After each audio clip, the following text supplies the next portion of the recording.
አባስ ይባላል። አዲስ አበባ ውስጥ ነው የሚገኘው። አላህ ይጨምርልህ። ጎበዝ ልጅ በርታ። ጀዛከላህ ኸይር ስላሰማ።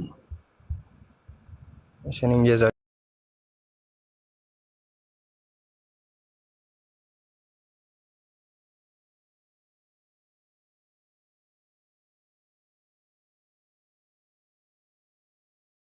ይሻል።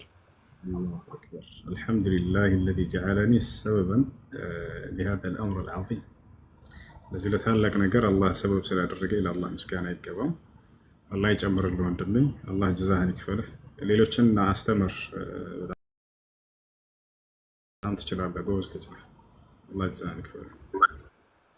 አሚን ጀዛከላሁ ኸይር። ሰላም አለይኩም ወራህመቱላሂ ወበረካቱ። ወአለይኩም ሰላም ወራህመቱላሂ ወበረካቱ። እንዴት ነው? እሱ ሰላም ነው? አልሐምዱሊላህ። ጥያቄዎች ነበሩኝና እሺ ያው ወታደር ነኝ በሰራዊት ውስጥ ነው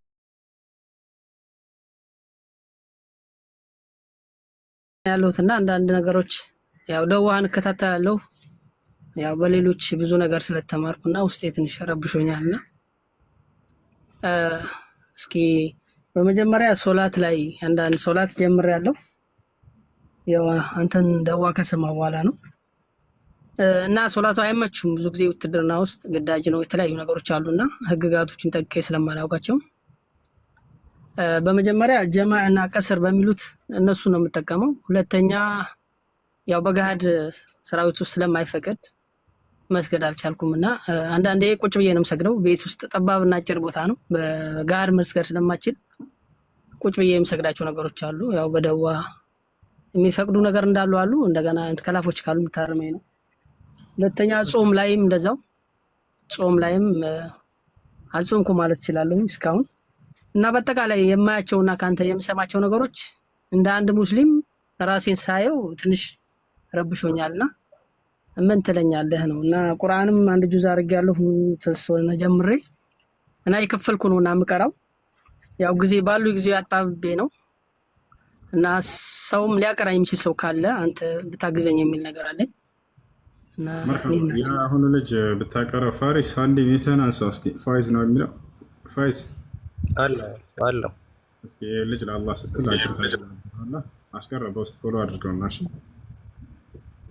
እሺ ፎሎ አድርገኝና መልስልሃለሁ። ጀዛከላህ አላህ ባረክ ፊክ። እሺ እና ምን መሰለህ ወንድሜ፣ ሶላት የእምነታችን መሰረት ነው። ሶላት የሌለው ሰው ሙስሊም አይደለም።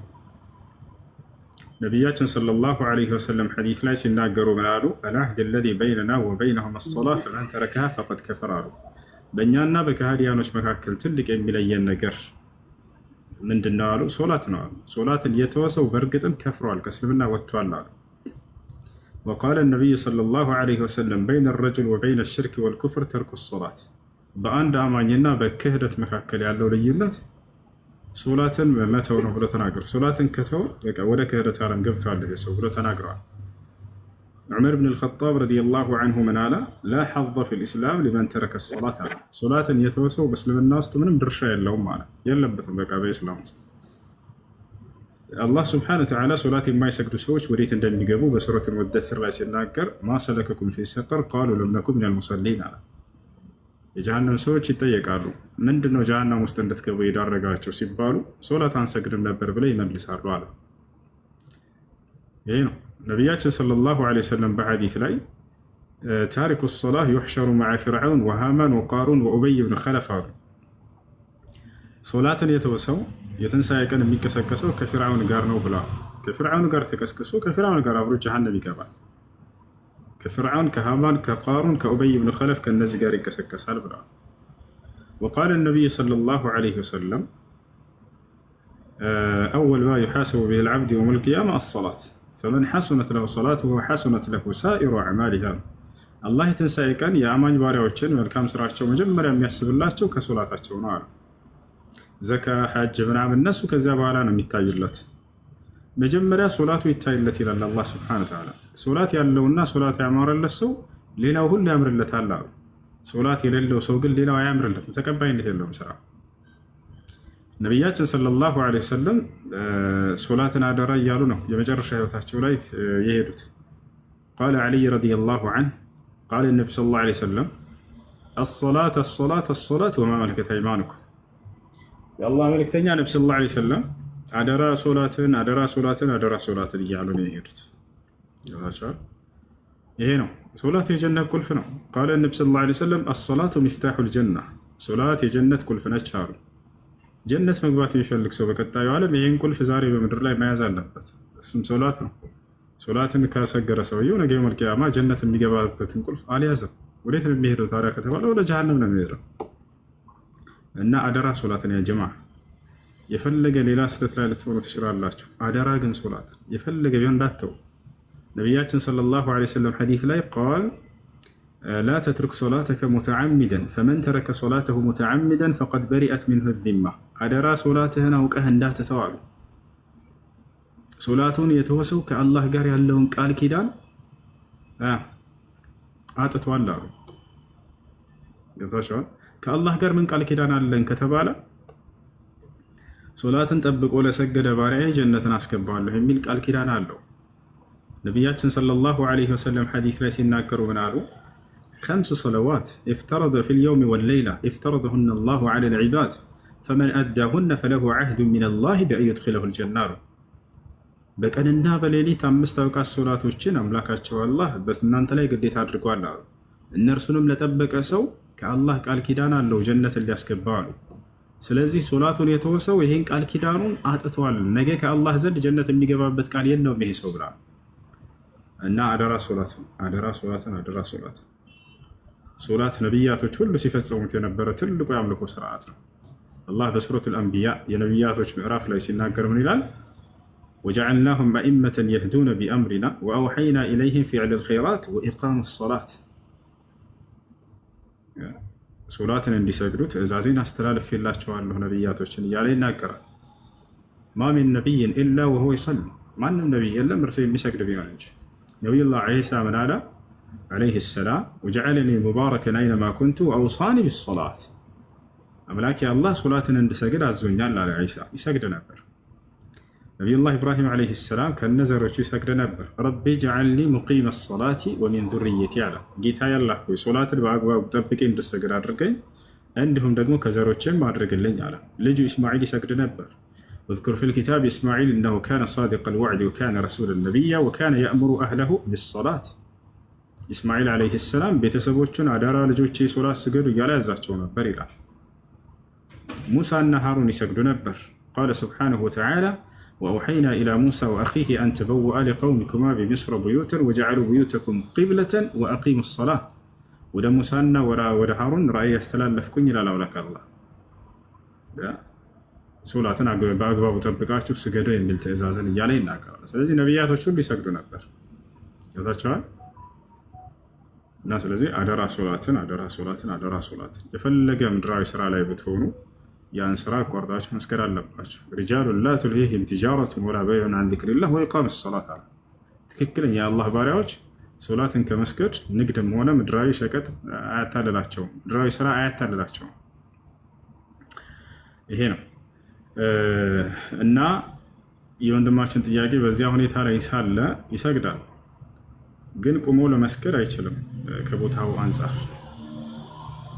ቁጭ ብሎ መስገድን በተመለከተ ቆሞ መስገድን በተመለከተ ዋጅብ ሶላቶችን ቆሞ መስገድ ግዴታ ነው። ዋጅብ ሶላቶችን ቆሞ መስገድ ግዴታ ነው። ገብታችኋል? ካልቻለ ሰውየው ዑድር ካለው አሳማኝ ምክንያት ካለው ቁጭ ብሎ ይሰግዳል። ጃአ ረጁሉን ኢለ ነቢይ ሰለላሁ ዐለይሂ ወሰለም ወቃለ ያ ረሱለላህ أنا مريض لا أصلي وأنا قائم، فقال له النبي صلى الله عليه وسلم صل قائما فإن لم تستطع فقاعدا فإن لم تستطع فعلى جنب فإن لم تستطع فأومئ إيمان. አንድ ሰው ወደ ነብዩ ሰለላሁ ዐለይሂ ወሰለም ጋር መጣና ጠይቃቸው፣ አንተ የአላህ መልእክተኛ ወይ እኔ ቁሜ መስገድ አልችልም አላቸው። ነቢያችን ሰለላሁ ዐለይሂ ወሰለም ቁመህ ስገድ፣ ቁመህ መስገድ ካልቻልክ ደግሞ ቁጭ ብለህ ስገድ፣ ቁጭ ብለህ መስገድ ካልቻልክ ደግሞ ተኝተህ ስገድ፣ ተኝተህ መስገድ ካልቻልክ በማመላከት ስገድ አሉት። አያችሁ፣ የፈለገ ቢሆን ሶላትን አትተውም ሞት እስካልመጣ ድረስ። ወዕቡድ ረበከ ሐታ የእትየከል የቂን ይላል አላህ። ሞት እስኪመጣብህ ድረስ እኔን ጌታህን አላህን ተገዛ ይላል። ከተቻለ። ስለዚህ ቁሞ መስገድ ካልቻለ ሰውዬ ቁጭ ብሎ መስገድ ይችላል። ይሄ ነው ሱና ሶላት እስከሆነ የሚሰግደው። ሱና ሶላት ከሆነ ከፈለገ ቁጭ ብሎ መስገድ ይችላል፣ ችግር የለውም። ባይታመምም ምንም ባይ ተራዊህ ለምሳሌ እየሰገድክ ደከመህ አይደለ? ቁጭ ብለህ መስገድ ትችላለህ። ባይደክመህ ራሱ ቁጭ ብሎ መስገድ ችግር የለም፣ ሱና ሶላት። በላጩ ግን ምንድን ነው ከተባለ ቁሞ መስገድ ነው። ልብ በሉ፣ ስለ ሱና ሶላት ነው። ስለ ዋጅብ ሶላት ከሆነ ግን ቁሞ መስገድ ግዴታ ነው፣ ዋጅብ ነው። ነቢ ሰለላሁ ዐለይሂ ወሰለም ቁመህ ስገድ አሉት፣ ግዴታ መሆኑ ያሳያል። ካልቻልክ ግን ቁጭ ብለህ ስገድ አሉት። ሰውየው ስለ ዋጅብ ሶላት ነበር መጥቶ የጠየቀው። ሱና ሶላት ከሆነ ግን ቁጭ ብላቸው መስገድ ችግር የለውም። هذا ما أفتى به إمام العصر الشيخ عبد العزيز بن باز رحمه الله تعالى. ይሄ ነው። ሌላው ጾምን በተመለከተ ጾም ግዴታ አላህ ሱብሓነሁ ወተዓላ በሱረቱል በቀራ ላይ ያ አዩሃ ለዚነ አመኑ ኩቲበ ዐለይኩሙ ሲያም ይላል። እናንተ ያመናችሁ ሰዎች ወይ ጾም በእናንተ ላይ ግዴታ ተደረገ ተጻፈ እያለ ይናገራል። ያንን መጾም አለበት ሰው ገብታችኋል። እንደ አጠቃላይ እነዚህን ታላላቅ የአምልኮ ስርዓቶች ግዴታዎች እንዳትፈጽሙ እንቅፋት ያለበት ቦታ ላይ ከሆነ ያላችሁት አደራ ከዚህ ቦታ ልቀቁ። እንደምንም አመቻችታችሁ የምትቀጥሉ ከሆነ እሰየ። በተለይ ሶላትም ጾምም ልክ እንዲሁ ግዴታዎች ናቸው። እነዚህን ግን እንዳትፈጽሙ እንቅፋት የሚሆንባችሁ ቦታ ላይ ከሆነ መንገድ ላይ እንደራቀ ትርቃላችሁ። ስለዚህ እንትን በሉ አስተካክሉ። ይሄን ነገር ያንን ቦታ መቀየር ነው ያለባችሁ። ሌላ ስራ መፈለግ ነው። በኩፍር ላይ ሆኖ ሀገርን መጠበቅ የለም። ስለዚህ ሀገራችንን አላህ ስብሐነሁ ወተዓላ ይጠብቃት። ግን ሀገር እጠብቃለሁ ብሎ ሰውየው ሶላትን ተከልክሎ ሶላትን የማይሰግድ ከሆነ ኩፍር ላይ ነው ያለው። ይህ ሰውዬ በጀሃነም አፋፍ ላይ ነው ያለው ሶላትን የተወሰው። እሺ ሰላም አለይኩም። አለይኩም ሰላም ወራህመቱላሂ ወበረካቱ። እርጉዝ ነኝ ትላለች እህታችን። ማጎንበስ ስለማልችልና የልብ ተማሚ ስለሆንኩኝ ስለሚጨንቀኝ ቁጭ ብዬ ነው የምሰግደው። ችግር የለውም። እርጉዝ ከሆነች ሴትዮዋ ማጎንበስ ካልቻለች ቁጭ ብላ እዛው መስገድ ትችላለች። አለይኩም ሰላም። ቀጥልሽ። አህሎ ሰላም ሙሳማን፣ እንዴት ናችሁ? ደህና ነኝ አልሐምዱሊላህ። አልሐምዱሊላህ። ሎንግ ታይም ነው ከገቡ አንድ ገብቼ ነበር። አሁን ጥያቄ እኛን ከሀገር ውጭ ነው ያለ ነው። ቦና አካባቢ ስንኖር የጋራ መስጊድ የጋራ በጎን ደግሞ የለቅሶ አዳራሽ አለው። ያው መንሃጃችን ቢለያይም ጀስ በመቻቻል ለረጅም ዓመት ኖረናል። ከሆነ ጊዜ በኋላ ግን እኛ የራሳችን የሆነ አዳራሽ አለ። መስጂዱ ኢማሙ እንግዲህ መንሃጁ ሌላ ቢሆንም በዛ እሱ ያስተምር፣ ከሱ ሳንነካካ እኛ በአዳራሹ እንማር፣ ተውሂድ እንማር። በራሳችን ኡስታዝ ልጆቻችን፣ ቤተሰቦቻችን ተውሂድን ቀርጸን ማስተማር እንፈልጋለን የሚል ጥያቄ ተነሳ ማለት ነው። እነዛ ሰዎች ያው መስጂድ ላይ መውሊድም ይከበራል ልክ እንደ ሀገር ቤትም። ያው እኛ አልተቃወምናቸውም ከኮሚቴ ውስጥ ከነሱም አብረን፣ ምክንያቱም አብረን ነው ሀገር ውጭ ነው ያለው አማራጭም ስለሌለ እና ተኖረና ከሆነ ያህል ጊዜ በኋላ በዚህ ጉዳይ ላይ አዳራሹ ብቻ ልቀቁና በሳምንት የሆነ ቀን መጠን በራሳችን ኡስታዝ መማር እንችላለን። ራሳችን መንሃጅ እንግዲህ ከተለያየ የራስ አመለካከት ነው፣ በዛ እንማር በሚል ነገር ጭቅጭቅ ተነሳና አይ በፍጹም በአንድ መስጂድ ላይ ሁለት ሰው አይማርም አይስማማም በሚል ነገር ያው ድፍንፍን ተደርጎ ተከለከልን።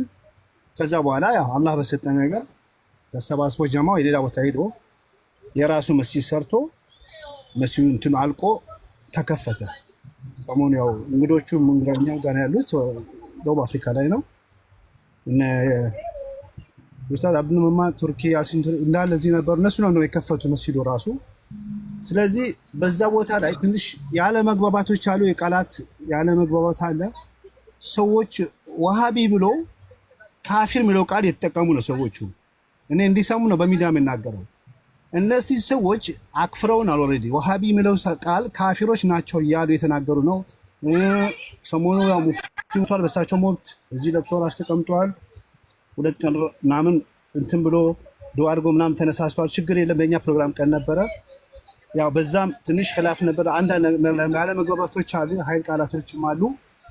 ስለዚህ እነዚህ ሰዎች ካፊር ብለው እያሉን ነው፣ እንደ አክፍረውናል። ኦልሞስት በሰላቱ ላይ ማሙም ሆኖ መስገዱስ እንዴት ነው? አንድ ሁለተኛ ጥያቄ ደግሞ ያው ግሩፕ የተለያየ ማህበራዊ ኑሯችን እስከዛሬ በቃ ምንም ድፍንፍን ቢልም እንኖር ነበር። ግን ይሄ ከመጣ በኋላ ግን ቢግ ቻሌንጅ የመጣ ነው። የኃይል ቃላት፣ ያላስፈላጊ ነገሮች እንትን የተባለ ነው። እኔ በሚዲያ የምናገረው እንዲሰሙ ነው። የአንተ ሚዲያ ብዙ ሰው ስለሚከታተል ማብራሪያ ስለፈለኩ ነው። በተለይ አላስፈላጊ ከሙእሚን ከሙስሊም ማይጠበቅ ቃላቶች የጠበቁ ከግሩፕ ሁላ የመለያየትን የተለያዩ ነገሮች እኛ የዛሬት ግሩፕ ሰሳቸው የሞቱ ቀን በዛም ጸብ እንዳይነሳ ተብሎ እኛ ማኔጅ የምናደርገው ግሩፕ አለ። ግሩፑን የህዝብ ግሩፕ ነው፣ ተዘጋ። በማግስቱ ግን ተከፈተ። በዛም ጸብ ተነሳና ራሳቸው ተገለው የራሳቸው ግሩፕ አቋቁመው ሌላ አንጃ ሆነው አንተን በጎሪጥ መታየት እንዴት ነው? ይህ ሰው እኛ የፊትና ሰበብ ነው። ነቢ ሰለላሁ ዐለይሂ ወሰለም እንዲህ ዋርኒንግ የሰጡበት ነገር ነው። የፊትና ሰበብ ነን ተብሎ ይባላል ወይ ነው? ጀዛኩሙላሁ ኸይረን። ለዚህ ማብራሪያ ይፈልጋለሁ። እስቲ ትንሽ ነገር እንዲህ አይነት እንትን ውስጥ ሳትገቡ የራሳችሁ አንድ ክላስ ተከራይታችሁ ወይም አሁን እንዳላችሁት የሆነ ወይ መስጂድ ሰርታችሁ ሰርተናል ብላችኋል መሰለኝ። ማሻአላህ ሁላችሁንም እዚያ ማስተማር። እሺ ተከትሎ መስገድ እነሱን ይቻላል ወይ? አላህ ሱብሓነሁ ወተዓላ ስለ ራሱ የተናገራቸውን ባህሪያቶች የሚያስተባብልና የሚክድን ሰው ተከትሎ መስገድ አይቻልም። ልክ እንዲሁ ከአላህ ሱብሓነሁ ወተዓላ ውጭ ሌላን አካል መጣራት ያንን የሚያደርግ የሆነን ሰው ተከትሎ መስገድ አይቻልም። الذي يدعو غير الله سبحانه وتعالى ويستغيث بغير الله سبحانه وتعالى سواء يعني بما يسمونهم بالأولياء أو بالصالحين أو سواء كان ملكا أو نبيا فإنه لا تجوز الصلاة خلف هذا الإمام كزي إمام ولا تكتر مسجد يتشاب مسلمين يكفرون أو أقول لا يبتام تريارنا وهبيا انت اللي لا كزان نزان سوش كافر ناتشو ولا ما يلا. الشيخ الإمام محمد بن عبد الوهاب رحمه الله تعالى ما جاء بشيء جديد إنما جدد دعوة الأنبياء والمرسلين. የነቢያት ወችን ዳዕዋ አደሰ እንጂ ሙሐመድ ብን አብዱልወሃብ ሰዎችን ወደ ተውሂድ ተጠራ፣ ወደ ሱና ተጠራ፣ ከሽርክ ከቢድዓ አስጠነቀቀ። የዛኔ እነዚህ ሰዎች ያሉበትን ሽርካ ሽርኮችና ቢድዓዎች ስላስጠነቀቀባቸው ከሱ ሰዎችን ለማስበርገግ የሰየሙት ስያሜ ነው ዋሃብያ ብለው እንጂ ሙሐመድ ብን አብዱልወሃብ የነቢያቶችን ትምህርት ነው ያደሰው። دعا الناس إلى التوحيد وإلى السنة وحذر الناس من الشرك والبدع والخرافات وجاهد في ذلك في الله سبحانه وتعالى حق جهاد يجب أن تدل على الرق حتى طهر دولة السعودية من الشرك الذي كان يعمله الصوفية الذين ولذلك أصبحوا يعادون من دولة الزيارة يقول لا ينبرتون شرك برام زارين عندما تأتي عن نبر المدينة محمد بن عبد الوهاب كان تعطي وقت ندل بضوري حيتمون لا نبر يصحبوش كبر لا يمنعمل ندل لا فرسوا باشون كانوا بسوا دعونا ማንም ሰው ሄዶ እዛ አንድንም ሰሃባ እንዳይለምን እንዳይጣራ ከንጉስ ጋር ሆኖ ጥርግርግ ያደረገባቸው። ከዚያ በኋላ በቂዕ የሰሃቦች ከመቃብር እንዳለ ضريح ነበር። ማለት እንዳጠቃላይ ሰላም እንተናት ብላችሁ ራቅ ብላችሁ የራሳችሁ መስጂድ እንዳላችሁ ተናግረዋል። በዚያ ቦታ ላይ መስገድና ልጆቻችሁን በዚያው ማስተማር ይሄ ነው። እሺ እነሱ ቢያከፋቸውም ዘር ብላችሁ አትያቸው። خذ العفو واعرف وأمر بالعرف وأعرض عن الجاهلين وإذا سمعوا اللغو أعرضوا عنه وقالوا لنا أعمالنا ولكم أعمالكم. الناس الذين جاءوا بكفر ورجلواቸው ነብያችን ሰለላሁ ዐለይሂ ወሰለም من قال لأخيه المسلم يا كافر فقد باء بها أحدهما ለአንድ ለሙስሊም ወንድሙ አንተ ካፊር ያለ ሰው ከሁለት አንዳቸው በዚህ ወንጀላ ላይ መጥቷል አሉ። ያ ማለት إن كان فيه وإلا حار عليه ያ የወነጀለው ሰው ካለበት እሺ፣ ከሌለበት ግን ያ ወንጀላ ወደ ራሱ ይመለሳል፣ ራሱ ካፊር ይሆናል ብለው ተናግረዋል። ይሄ ነው። ለማንኛውም ሰለላሁ ዐለይሂ ወሰለም الحال አላህ ሀገራቶችን ያሳምራቸው። እናንተ በዚያው በሰራችሁት መስጂድ ስገዱ፣ ልጆቻቸውን በዛ እንዲማሩ አድርጉ። ሌላ ጥያቄ አለሽ?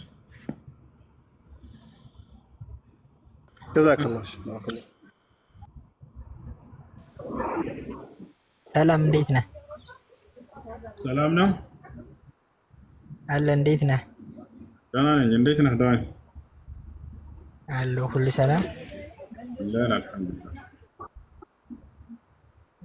አመሰግናለሁ። ለማንኛውም የምታስተላልፋቸው ነገሮች በጣም ነው ደስ የሚሉት። ብዙ ነገር ተምሬያለሁ ከአንተ እና በጣም አሪፍ ነው። አመሰግናለሁ። እና ጥያቄ ነበረኝ እኔ። እሺ ጥያቄ ምንድን ነው?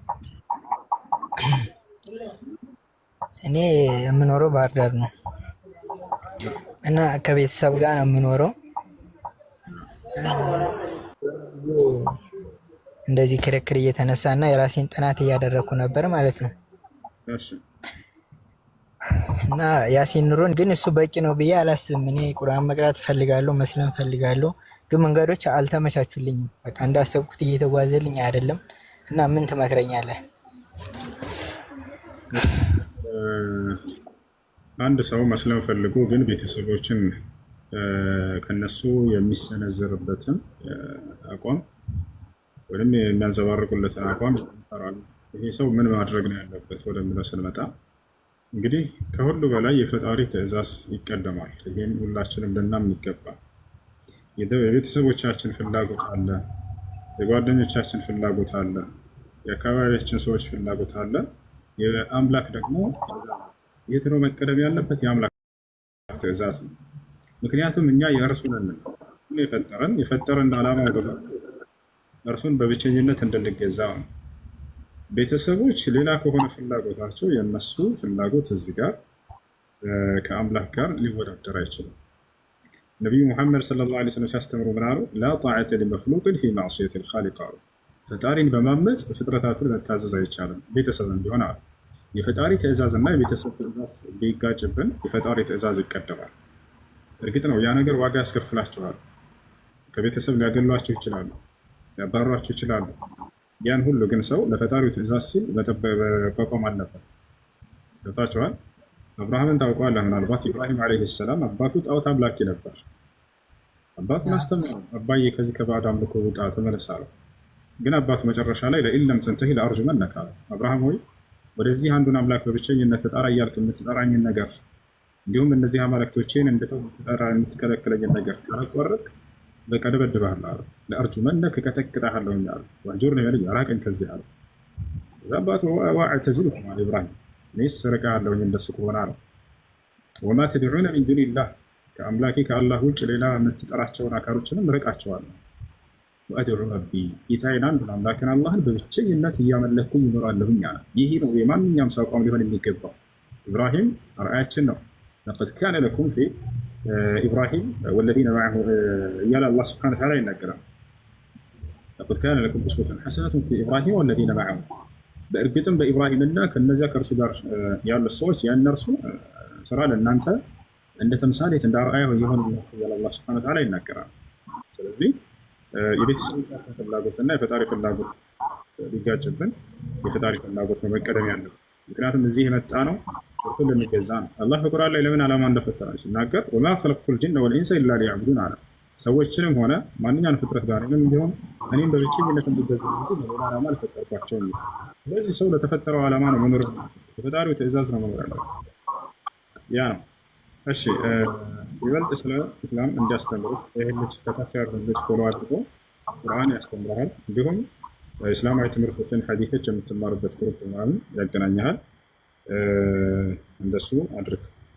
ሌላው ስለ ኢስላም የተወሰነ ልንገርህ። ከዚህ በፊትም ሰምተህ ሊሆን ይችላል፣ ተጨማሪ እንዲሆን ነገር። ኢስላም ብሎ ማለት አምላካችን አላህ ሱብሓነሁ ወተዓላ በነቢያት በኩል ለሰው ዘር የደነገገው ብቸኛው መለኮታዊ ሃይማኖት ነው። እንግዲህ ከአዳምን ጀምር የአምላካችን አስተምህሮ በነቢያት በኩል ከአዳም ይጀምራል። የመጀመሪያውን ሰው ነው ይሄን ነገር ያስተማረው። ወለቀድ ዓሂድና ኢላ አደመ ሚን ቀብል ይላል። ሙሐመድ ሆይ በእርግጥም ከአንተ በፊት ከአዳም ጋር ቃል ኪዳንን ይዣለሁ ይላል። ኪዳኔን አውርጄለታለሁ ይላል። ምንድን ነው የአምላክ ኪዳን በነቢያት በኩል? አምላክ በብቸኝነት መገዛት፣ በእርሱ ላይ ቅንጣትን አለማጋራት። ይህን የሚያስተምረን የሃይማኖት አይነት ኢስላም ተብሎ ይጠራል። ቦታቸዋል። ኢስላም ብሎ ማለት ትርጉሙ ቀጥታ الاستسلام لله والانقياد له بالطاعة والخلوص من الشرك والبراءة من أهل كذلك ለአንድና ብቸኛ ለሆነው አምላክ ለአላህ ብቸኝነት መገዛት ማለት ነው። እርሱ ላይ ቅንጣትን ሳታጋሩ የምታዘዝ ነቢያቶች ሁሉ ይሄን ያስተማሩት ትእዛዛት ሁሉ ፊተኛይቱና መጀመሪያዊቱ እስራኤል ሆይ ስማ ጌታ አምላካችን አንድ አምላክ ነው ነበር አይደል? እስራኤላውያን ነቢያቶች። ስለዚህ አንድና ብቸኛ የሆነውን አምላክ በብቸኝነት ተገዙ። ይሄ ነው አምላክ አንድ ብቻ ነው ብለው ነው ነቢያት ያስተማሩት። አምላክ አንድም ሶስትም ነው በፍጹም አላሉ። አምላክ ዘላለም ሕያው እንደሆነ አስተምረዋል። በፍጹም እንደማይሞት አስተምረዋል። አይ አምላክ ስለ እኔ ኃጢአት ብሎ ሞቶልኛል ብሎ ሂሳብ የለም። አምላክ አይሞትም። ቦታቸዋለ አምላክ ከባህሪያቶቹ መካከል ምንድን ነው? አልሐይ አለዚ ለይሰ ለሁ ቢዳያ ፊ ሐያቲሂ ወለይሰ ለሁ ኒሃያ ፊ ሐያቲሂ። እርሱ ዘላለማዊ ሕያው ነው። በሕያውነቱ ላይ ጅማሬም ፍጻሜም የለውም። ሕያውነቱ የጀመረው ከዚህ ጊዜ ጀምሮ ነው። እስከዚህ ድረስ ደግሞ ፍጻሜውን አግቷል ተብሎ አይገለጽም። አምላክ ሁወል አወል ወልአኺር ይላል ስለ ራሱ ሲናገር አምላካችን አላህ እኔ የመጀመሪያውም የመጨረሻውም ነኝ አለ። ቦታቸዋለ ፍጥረታት ግን ጅማሬና ፍጻሜ ያላቸው፣ እርሱ ግን ጅማሬና ፍጻሜ የለውም። ቦታቸዋለ ይሄ ነው። ሌላኛው ባህሪው እርሱ መለኮት ብቻ ነው። ባህሪያቶች ሁሉ በመለኮትነቱ ላይ ሰውነት የለበትም፣ የፍጡር ባህሪ የለበትም፣ ቅልቅል የለውም በፍጹም። ግን እኔ አንድ ነገር ፈልጋለሁ። ገብቷል? መማር ፈልጋለሁ፣ ማወቅ ፈልጋለሁ፣ ሁሉንም ነገር ማወቅ ፈልጋለሁ። ያወቅኩት ነገር አለ። እሱ አሁን ለምቀየርበት በቂ ምክንያቴ ነው። ተረድተኛል? ግን ወደዛ ቦታ መሄድ ፈልጋለሁ። ምናልባት እናንተ እንደዚህ ያለበት ቦታ እኔ መማር የምችልበት ቦታ እንደዛ እኔ አሁን ለብዙ ሰዎችም አርአያ መሆን ነው የምፈልገው። ተረድተኛል? እና ወደዛ ቦታ መሄድ ፈልጋለሁ። እኔ አሁን ያ አድጌ እዚህ መኖር እችላለሁ፣ የፈለገውም ነገር መቀበል እችላለሁ። ያ አያስገደኝም። ግን በዚህ ባለበት ሁኔታ አይደለም። እኔ ብዙ ነገር ወደፊት አለ አይደለ ማገልገል እንትን ማለት በዚህ ሁኔታ ሁኜ መሄድ አልፈልግም እንጂ አሁን እኔ ነገር ባረግ ወንድሞቼ በእኔ ላይ ወይም ቤተሰብ የሆነ ነገር እንደሚያደርግ አምናለሁ። ያን ነገር ደግሞ ለማድረግ ስማችን እንደዚህ ያጠፋ ምናምን እንደሚሉኝ ስለማምን ነው። ገብተዋል?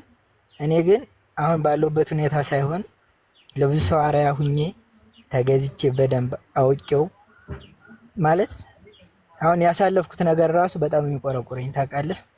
አሁን ያሳለፍኩት ራሱ ግን ያው አሁን ላይ ይህን ልቤን ብሩህ ስላደረገልኝ በጣም አመሰግነዋለሁ ፈጣሪዬም ማለት ነው። እና ምን አለ መሰለህ ብቻ አሁን ቃላት ያጥረኛል ታውቃለህ። ድፍረቱም እንደዚህ የለኝም። እንዴት አደርጋለሁ መሰለህ እና እኔ አሁን አንተ ቤተሰብ መናገር አይጠብቅም። እናንተ አሁን በየቀኑ የምታደርጉትን ነገር አለ አይደል? እቀናለሁ። እሱን ማድረግ ፈልጋለሁ። ብዙ ነገር እነዛን ነገሮች ማሳካት ፈልጋለሁ። እኔ አሁን